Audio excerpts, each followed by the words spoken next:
Yeah, so I don't know what happened. Sorry about that. I must have touched something on my phone, and I'm going to have to get one of those creepy crawler things that you can handle. Instead of touching my phone, I touch it from a distance, and it actually creeped up a tenth. It went to 18.8 going downhill. So here we are. We're traveling, doing our thing, trying to get see how the gas mileage is improving with a new PCV valve.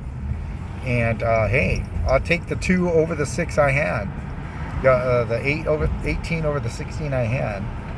And if this creeps up to 19 on an average trolling day, I mean, if I go up to 20, if I want to go 20, I have to go on the freeway and drive 80 miles an hour. You know, that's how I get 20.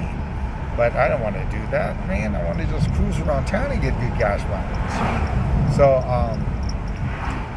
yeah, I couldn't get the radio playing some of my favorites on my disc right now. Let's see it. Because I'm going to have to reset my radio again. Because by taking out the battery, it wiped out my radio settings. So we're at 18.8 following a Dodge truck.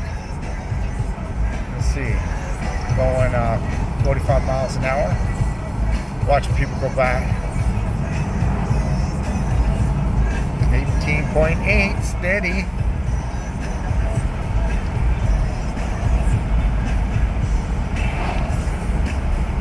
Let's get up to 19. What do you think? Can we get up to 19? So PCV valves not only give you better gas mileage, they also cut down on your oil consumption.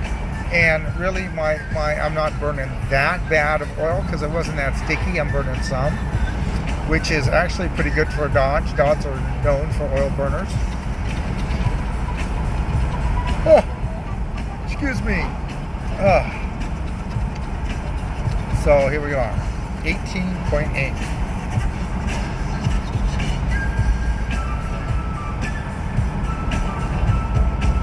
Come on, creep up to 9. Let's see how we're going to do here. Actually, that it's good that it's leveling and it's not all over the place, because it'd be all over. I could get down just from going, I'd say 15 miles, 10 to 50 miles. It will fluctuate from 15 to 17.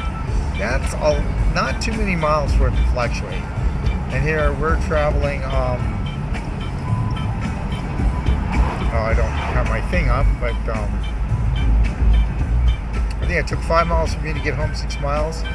So we'll see. We'll go from 6. Oh, there it goes. We're 18.9. We are improving as we speak on our traveling.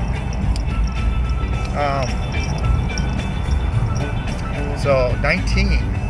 I'll shut off the video at 19 and call it good, saying, hey, we're doing good. But before that, I'll see how many miles. Since I got home at 6, just gassed up. I usually like to zero out my gas gauge now, because my previous time with the car, my gas gauge went out. And I bought a new gas gauge and everything, as a gas pump. And I was going to replace it, and it was just a pain in the ass. So I was going to let the service guys do it, and just give them the pump and have them do it. But before that, I was taking TV to the park, and we left the radio going like we did, and my car died without me having it running, so it died. And so I had to replace the battery, and lo and behold, after replacing the battery, are you dumb? Come on, guy, move that truck. After replacing the battery, the gas gauge started miraculously working. So it just must have been not enough voltage the battery's putting out for the gas gauge to work properly, so it just stayed dead. But yeah, as you can see now, I filled it up, it's working fine, it's on full. We got an 18.9 thing. It fluctuated from 18, started out at 18.8, and then we started to do some stop and go through the neighborhood. It went down to 18.7, and then now we're on straightaway here along the lake. It's going 18.8 and then 18.9. Let's see if we can get it up to 19, and we'll call this video good. We'll say that it has improved at least 0.2 which I like to see. If it improves 0.2, it should improve even more.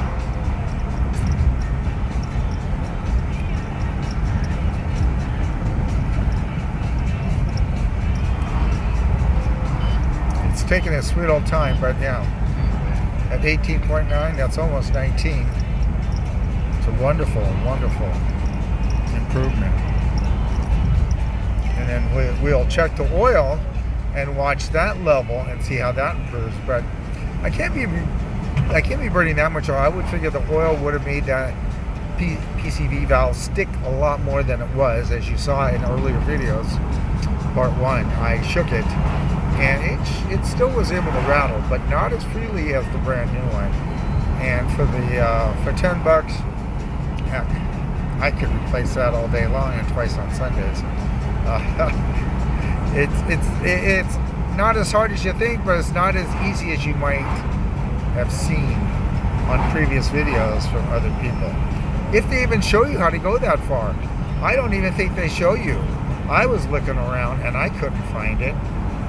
So here we are, we're traveling. We're at 6 minutes of this video and we're traveling. We can't get 19 out of this. I'm hoping to get 19.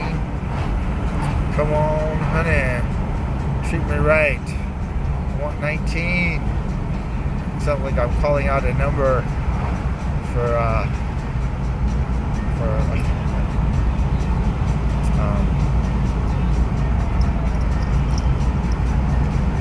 in the casino. Oh, it did. There it goes. We're not trying to roulette. 19. Come on, 19. Black 19. Red 19. Here we go. We got 19. So it is improving. It improved 0.2 from when I started out. I'm presuming it's just going to improve even more. I mean, if there was something else problem with it, I think it would have gotten down into 17s by now. Because oh yeah, I wanted to show you how many miles I've been driving. Okay, over here. I hope it didn't wipe it out. No, it didn't. So I started out at 6, and now it's at 14. So it's a good 8 miles I've driven. And it's at 19. So we're going to call it good. We'll call this video good. I hope all you Joruney 3.5 V6s out there who want to improve your mileage and maybe some oil consumption. I hope this helps you out by how to replace a PCV valve. Like I said, if you get big hands and you have no one else, if you want to spend money, have a tech do it, or take off the intake manifold.